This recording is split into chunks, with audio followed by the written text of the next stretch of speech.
Shalom, Bapak Ibu yang dikasih Tuhan, selamat pagi. Kita akan dengar firman Tuhan, dan sebelumnya, mari kita bersatu di dalam doa.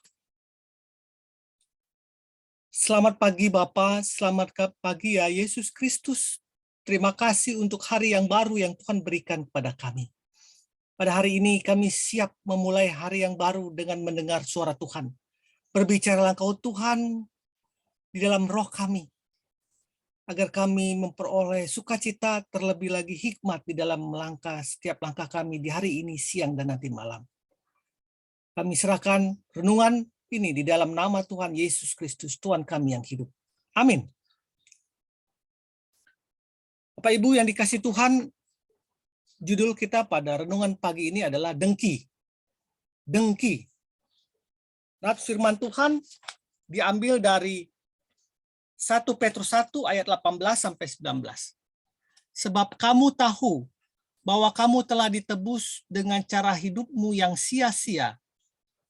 Saya ulangi, sebab kamu tahu bahwa kamu telah ditebus dari cara hidupmu yang sia-sia, yang kamu warisi dari nenek moyangmu itu. Bukan dengan barang yang fana, bukan pula dengan perak atau emas, melainkan dengan darah yang mahal, yaitu darah Kristus, yang sama seperti darah anak domba yang tak bernoda dan tak bercacat. 1 Petrus 1 ayat 18-19. Bapak Ibu yang dikasih Tuhan, bila kita membaca firman Tuhan mengenai kematian Yesus, penyaliban Yesus, kita akan menemui begitu banyak pertentangan antara Yesus dengan ahli Taurat dan orang-orang Farisi. Di mana orang-orang Farisi tidak menganggap Yesus sebagai Tuhan yang datang itu. Mereka melihat Yesus yang datang dalam kesederhanaan dan sebagai seorang tukang kayu, jauh dari image mereka yang mereka menganggap bahwa Allah itu adalah yang maha besar, maha agung, yang maha kuasa, maha hebat, dan yang turun ke bumi itu harus berdasarkan dengan tahta yang luar biasa. Sehingga pada waktu mereka melihat Yesus dengan kesederhanaan, mereka tidak percaya bahwa Yesus itulah sebagai Mesias atau Tuhan. Walaupun Yesus Kristus sehari-hari selalu mengajarkan firman Tuhan, walaupun firman Tuhan sudah bernubuat di perjanjian lama dan hal itu digenapinya pada saat dia hadir, pada saat Yesus hadir, pada waktu dia mengajarkan firman Tuhan, pada waktu dia melayani orang-orang sakit, membangkitkan orang-orang mati, memperbanyak roti, mujizat, dan ikan bagi mereka yang lapar. Tetapi semua itu bagi orang-orang Farisi dan ahli Taurat tidak masuk hitungan dalam pemikiran mereka.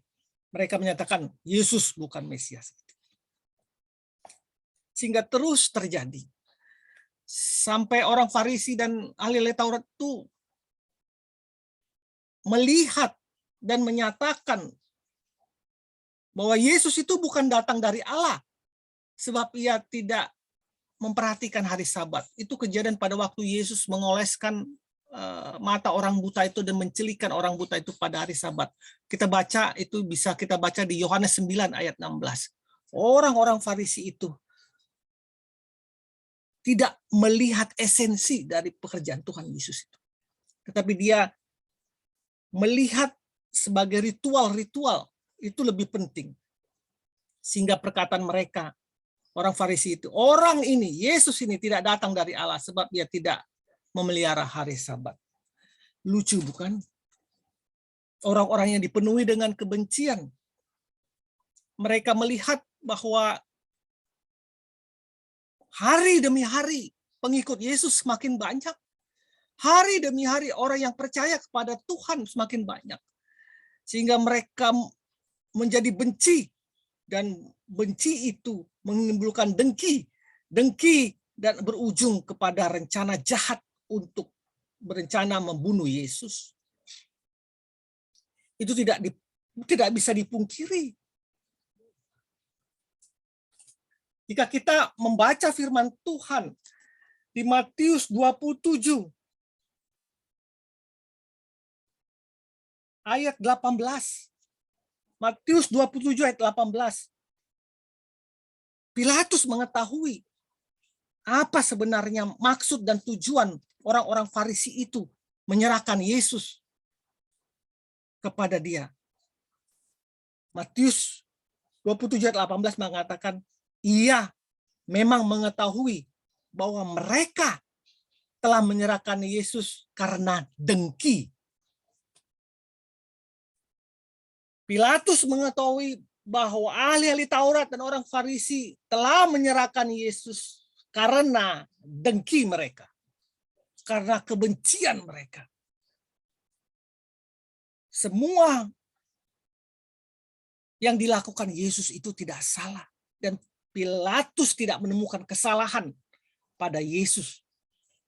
Tetapi karena kedengkian mereka, mereka mengangkat persoalan-persoalan yang menyudutkan Yesus. Mereka mengatakan dia itu mengaku anak Allah karena dia bisa membangun bait Allah. Pada waktu bait Allah dirobohkan, katanya dia bisa membangun dalam 3 hari bait Allah. Mereka tidak mengerti bahwa itu adalah maksudnya adalah tubuhnya dia sendiri. Pada waktu dia mati, dia akan bangkit pada hari yang ketiga. Kebencian menutupi segala mata mereka. Apa yang telah dikatakan di firman Tuhan di perjanjian lama yang mereka baca, mereka pelajari, tertutup sudah karena kebencian, karena dengki mereka kepada Yesus. Bapak Ibu, apa yang mau dikatakan dalam firman ini? Hati-hati akan kebencian dan kedengkian yang terus dipupuk dalam hidup kita. Sebab kamu tahu bahwa kamu telah ditebus dengan cara hidupmu yang sia-sia, yang kamu warisi dari nenek moyangmu itu, kebencian, kedengkian, percaya pada orang-orang paranormal dan segala macam kesombongan. Hidupmu yang sia-sia itu, yang kamu warisi dari nenek moyang itu, sudah ditebus oleh darah Yesus, darah yang mahal, yaitu darah Yesus, yang sama seperti darah anak domba yang telah bernoda, yang tak bernoda dan tak bercacat. Untuk itu, segala kejahatan, segala kegelapan dalam hidupmu, buanglah itu di dalam. Karena itu ujung-ujungnya adalah maut. Itu adalah perangkap iblis untuk menghancurkan kita, bahkan membunuh kita dan orang lain. Sehingga itu Yesus, untuk itulah Yesus mati di kayu salib, untuk kita menjadi orang-orang yang benar di hadapan Tuhan. Selamat berkarya. Selamat merenungkan hari-hari mendekati hari penyaliban Kristus. Adakah imanmu, setiap langkahmu sudah seturut dengan kehendak Tuhan? Atau engkau masih terus berkubang di dalam dosa dan mengatakan salibkan Yesus, salibkan Yesus? Selamat pagi, selamat berkarya. Tuhan Yesus memberkati.